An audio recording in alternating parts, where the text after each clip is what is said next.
All right, YouTube, another day in the shop. Well, yeah, a couple hours. So, as I suspected, when I tried to put the yoke inside here, it would not line up with the hole. So what I had to do is, yeah, I hate doing this, but you got to do what you got to do. So I cut the yoke down. I originally started, so I took off maybe a quarter inch. I originally started to use my metal saw down there, and that didn't work. So then I went to my favorite aircraft tool store, and I bought this guy.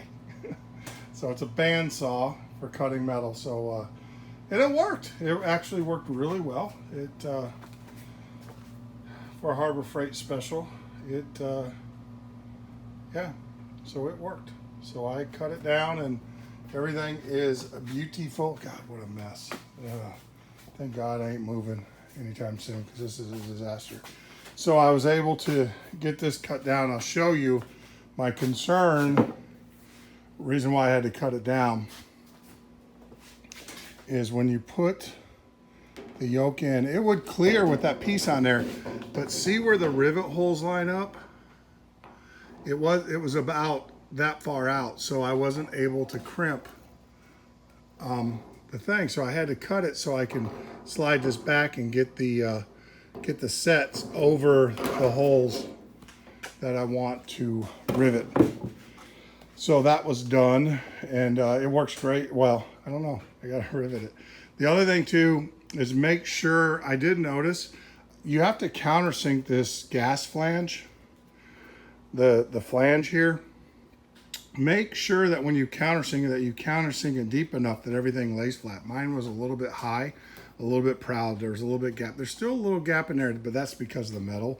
If I put a Cleco in it or whatever, so make sure you eliminate this gap as much as possible by countersinking, because you dimple this side, and wherever you dimple, you know you got to countersink the mating surface so it sits flat to each other. So that was one of the things. So yeah, so that was today's adventure.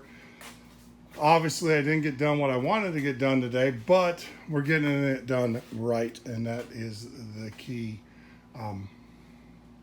That's the key. So yeah, so I got that. I don't think you guys need to go out and buy one.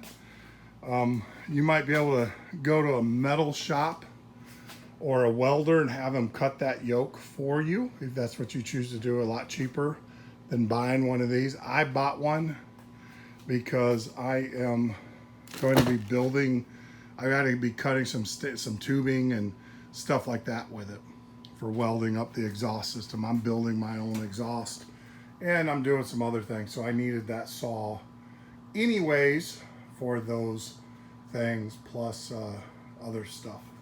So yeah, so I got it. Yep, another tool to add to the collection. Like I said, I did try to use the cutoff saw. It just didn't work.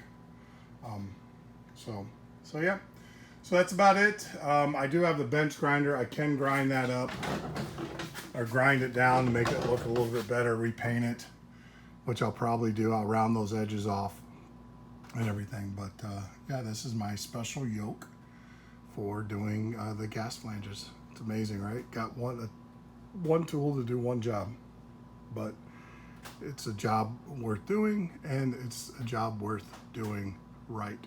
So yep. All right, so with that being said, I just want to say thanks. Like I said, I'm not slacking. We weren't slacking in the shop.